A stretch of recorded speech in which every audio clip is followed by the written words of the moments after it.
Assalamualaikum warahmatullahi wabarakatuh. Hai teman-teman, perkenalkan nama saya Muhammad Akbar Hilmi dengan NIM 2130201151. Baiklah, di sini saya akan menyelesaikan tugas akhir semester dengan dosen pengampu Bapak Joko Rohadi Wibowo MPDI dan dengan judul pengembangan keterampilan membaca. A. Keterampilan membaca permulaan.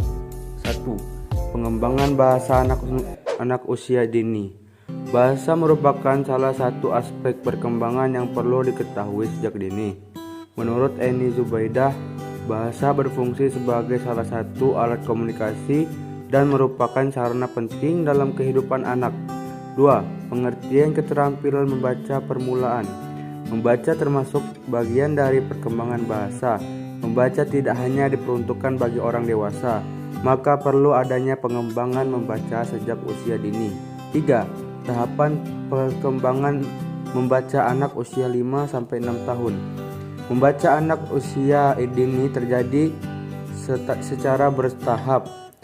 Anak mulai belajar membaca sejak dia dilahirkan.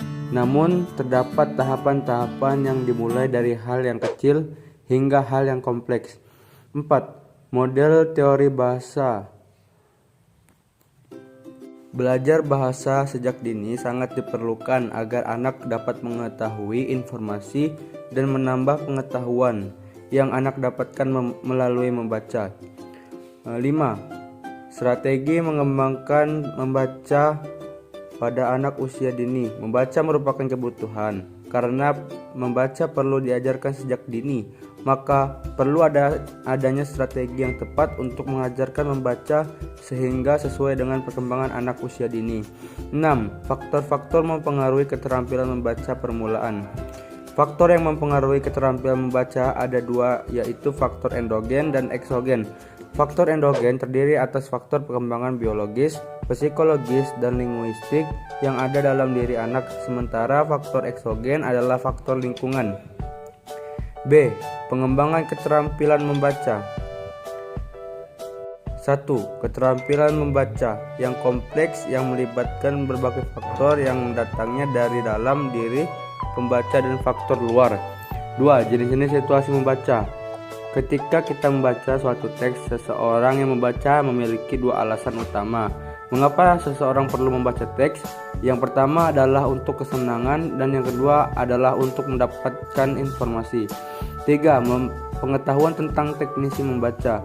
Jika di atas telah dijelaskan bahwa pengetahuan, pengalaman dan kemampuan berkomunikasi lisan merupakan modal utama membaca, tampaknya pengetahuan tentang teknik lebih cenderung dianggap sebagai alat. 4. Masalah dalam membaca seperti pada umumnya. Orang tidak sadar dengan masalah membacanya. Kebanyakan orang telah puas dengan kondisi kemampuan membacanya, baik dalam kecepatan maupun dalam tingkat kemampuan. Baiklah, hanya itu saja materi yang saya jelaskan.